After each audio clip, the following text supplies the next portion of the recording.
At the end of last year, Facebook had 1.8 billion users worldwide. And for many, posting and liking comments is just part of our daily lives, but those posts can sometimes turn into targets for sex traffickers. Tonight, 15 Finds Out investigator Alyssa Ivinson continues her series Hidden Predators, digging deeper into how social media is used to trap victims.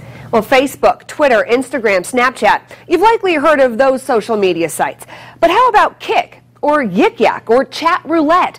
All of them could be places predators solicit your kids, and you could have no idea they're being targeted. It takes 24 hours to traffic a kid from the time they meet them online. 24 hours. It can happen to anyone. Meeting up with someone from social media, and then they might disappear. Post, like, comment, share. Social media is a big part of people's lives, especially America's youth. Well, social media isn't evil itself, but it can be used for evil. Social media has opened up access. Social media is designed to connect people, but it also makes it easier for predators to connect with their next victim. Before, you'd have to go sit in front of schools and places where kids would play, so that you could find kids that were out there that you could watch and maybe see if they were susceptible. Now you can just hop online and you've been friends with somebody. You see they're out there and someone just takes it upon themselves to see if they can prey on them. Anyone you don't know in the real world is a stranger. We wouldn't let strangers into our house. Why are we letting them into these kids' phones? Many cases of sex trafficking start online and seem harmless at first. People that want to hear that they're special and beautiful or handsome and smart, all the things that we want to hear, well, why wouldn't they say that to you?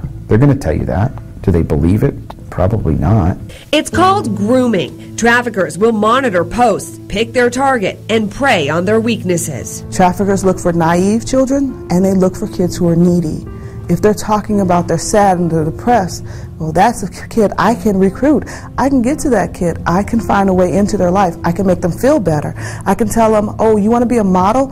I'll make you a model. If you put on there everything your parents don't understand and it's out there, how easy is it for me to pop up online and say, well, it doesn't have to be like that. I'll get your nails done. I'll get your hair done. You'll eat 3 times a day. You'll eat 4 times a day if you want.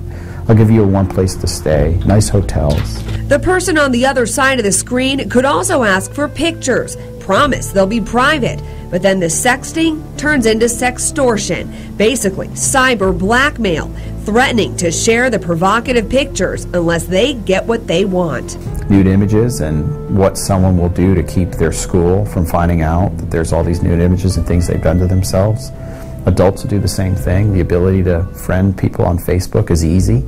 Make a fake page, same profile picture as the page of your target, you know, the person you're trying to sextort, and then all the pictures in it are all their naked pictures. It's so easy to reach out to someone's entire family base. I have met a 5th grade girl who, on Kik, shared a video with someone she thought cared about her. He's already sent it to several people. Talk to your kids about this kind of stuff, because it can happen. How do you start that conversation as a parent? Like, what should that conversation look like? Look, I'm really concerned about you. There's lots of bad people in the world. I really want to make sure that you're safe, and by having access to all of your internet and social media sites, I can help you with that. Stop worrying about making them mad at you, but if you are that parent that's concerned about it, ask leading questions. A parent can come and say, hey, I heard about Kik. Can you show me what Kik is about? Start asking them, allowing your kids to teach you. Not as a helicopter parent and to try to boss them around with this stuff, but just to say, look, we're in this together. The generation gap's got to close, and let's make this thing work together so that we can have a safe community. Just last week, Remedy Live teamed up with police and Fort Wayne Community Schools to help educate parents about dangerous mobile apps and how to talk to their kids. I want us to be so aware that any human trafficking rings of any size just say there's no chance we're going to make it in Fort Wayne because there's so much education. How do adults talk to teens about sex trafficking? Not to say, oh, sex trafficking is bad, and we're going to get into a conversation about it, and that's the topic of the day. Obviously, it's not easy to talk about, but the more casual and more comfortable we make it is the way to go, I think. Huntington North High School senior Corbin Landrum was part of a class project on human trafficking and helped make a video depicting how quickly someone can get trapped in the sex trade. A lot of times people are coerced into it and they don't know necessarily that they're in it. They're in the middle of it. Oh, I'm your best friend, we're boyfriend, girlfriend. You think you love him, but then he asks for a favor and you would think you don't have a choice but to say yes. And that's not true. If you're not comfortable with something, tell them. If you could talk to all the teens in America, what is the number one thing you would say to them about human trafficking? Be responsible on social media. Think through what you're posting. If I post this, is that going to attract something I don't want? If I post this, is this going to attract something I do want? How difficult of a problem is this to combat? Every day there's new sites, there's new apps, there's new ways predators can get to our children. Which is why the best defense is an open, honest, and continuous conversation. Always being in communication with your child. Know what they're doing. Ask them. Talk to them. Parent. Right now on Wayne.com, you can find a link to a website that lets you screen different apps. It'll tell you if they're dangerous or not.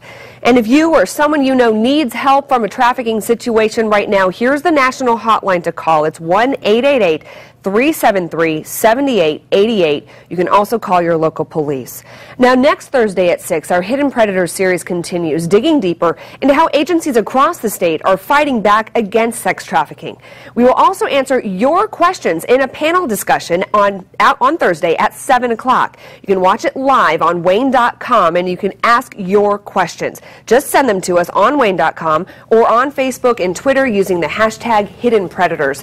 And you can also see the first 2 Hidden Predators stories right now on the 15 Finds Out page on Wayne.com. All this is so very important. It can be so overwhelming to a parent because all these sites just keep popping up all over the place. New apps come out all the time. That's right, which is why the dialogue needs to continue. It's not just one conversation, but just being involved in your child's life, knowing what they're doing, and making sure they feel comfortable coming to you and showing you if something looks weird to them. Great information. Thank you so much for sharing it.